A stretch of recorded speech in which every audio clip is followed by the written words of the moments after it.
boy J Cruz taking out the AUDIOZONE. We're at the track just testing and tuning with the Novacain. We're about to get her out the street again. We did a couple more miles. Bikes be moving, but we just do what we got to do to try to get the car a little faster, man. Stay tuned and see how the night goes. We had some issues in St. Louis. Hopefully we got them corrected. Let's see if we can get it down the track. Stay tuned.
Two solid passes in the car. The DA is very high. We have 37, 100 on the DA, and the grains are very high at 145. So we're not getting the times that we want to get. We also know that it's very humid, as you can see. But we're gonna keep on playing and trying to play with the car, man. So I'm gonna go out there right now, do a hit myself for my first time today. I don't really get to drive it too much, so I'm gonna do my best. But just have a good time with the Novacain, man. So stay tuned if we go get this hit going and see what happens out.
Cruise crew, all I can tell you, that was an adrenaline rush. We went down the track, so right now we're still doing some tuning on it. She's definitely the very high DA. We know that the car's not running as fast as it normally is, but I am going to tell you, I just told my father I want to give him a ride because it's impressive. Literally, when you let go, it pushes you like a hit to the back, man, and that's a great feeling to have. So I did do a slower time than Isaac, and I did have a worse reaction time than Isaac, and that's definitely right now 100% of a fact.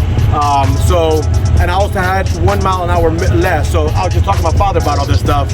Right now we have to look at is, people don't know this, but that's why you see a lot of people cutting rear ends off and all these kind of parts on cars called weight reduction. For every 70 to 80 pounds is a 1/10 and a quarter mile. A 1/10 and a quarter mile means a car distance in a race, in a 10, right? So right now, I'm obviously 2 times Isaac's weight. So obviously we know that has a big factor, but I can tell you that I did have a great time. I enjoy it. I'm gonna let Steph come back and look at the car. We're gonna look at the spark plugs, see what they're looking for tonight, and keep on playing from there, so stay tuned. Cruise crew, so we went down and we've had a great time so far. There's some other issues that we're dealing with in the car. is not burning the plugs. I mean, I will have to do another video to show you, but Fab Performance, they're very good at what they do. He can actually look at a spark plug and register what the plug is doing by what he sees on the plug. We're not getting what they call a high temperature burn mark, which means that we still have a lot more timing to be able to add to the vehicle and make it do its thing. What we're gonna do though, we wanna make sure that the nitrous is actually plunging itself correctly into the vehicle. So we're gonna take the car, disassemble the nitrous plate, make sure that everything is good. We actually had to change a solenoid today that was the problem that we had in St. Louis. So in St. Louis, you guys saw the car that take off, but it shut off because the gas was flooding in, but the nitrous was not. So we bought the new solenoid, we got that on the car, but then now we're noticing that it's like the flow rate is what it is. The horsepower flow rate is not flowing correctly. So we're gonna actually do a test on that and check that out. So we just took out the plug, we looked at it, we're not getting a high burn rate.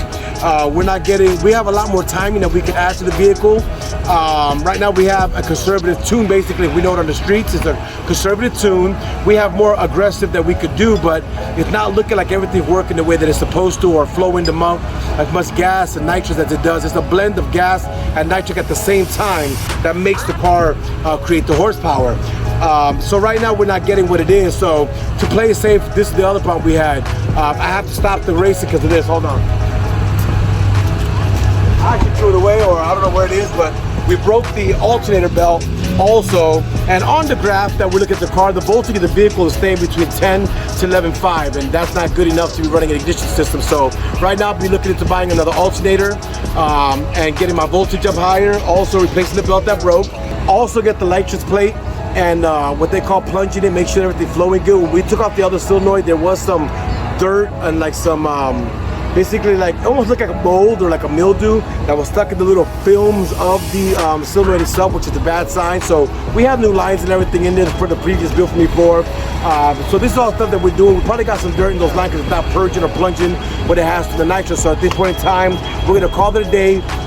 Go listen to the advice from the tuner as far as getting the car situated with the new alternator to keep the voltage up. Voltage is what runs your distributors and all your ignition system, your spark plugs, all voltage. We're gonna deal with the voltage problem, fix the belt that broke, get that also checked up on the nitrous plate to make sure everything's good, and make sure that everything's working properly to then keep on playing with the timing to get the car to its best. So I mean, truthfully, I'm still very, very happy with what we've done. We've been able to accomplish the garage build and have it running really good time slips. The best we ran today was a 5.9. We've actually had 5.7 out the car before. So you know, it's just a work in progress. You got the signs that we have, our mile an hour, our 60 foot, and also our timing issue are telling us that we have a lot more work to go in building it. But when you take on a project or you take on a build, it's not something that happens overnight. You got to take time. It takes a lot of dedication. It takes a lot of money, take a lot of time, take a lot of dedication. It's a late night. I'm at the track here at Extreme Raceway. But think what it takes to get the car good before you become very competitive with your car. So at this point in time, I'm just go home happy. We had a great time playing with the car. I got to feel the car. I haven't drove it in like 3 or 4 months myself. My son's always driving it. But I've had a great time driving the vehicle and enjoying it. And now it's time to go just do a little fine tuning and getting everything situated to get her ready to go, y'all. So I'm gonna tell you guys always, thank you guys for the support. Thank you guys for the love. Thank you guys truthfully for the success you give this channel. We're at 14 going to 15,000 subscribers. We really owe that to you guys, because if it wouldn't be for you guys, we wouldn't be having the success that we have on this YouTube channel too. Always tell you to comment and tell me what you guys feel. We want to give you guys the best content possible. You be good, God bless.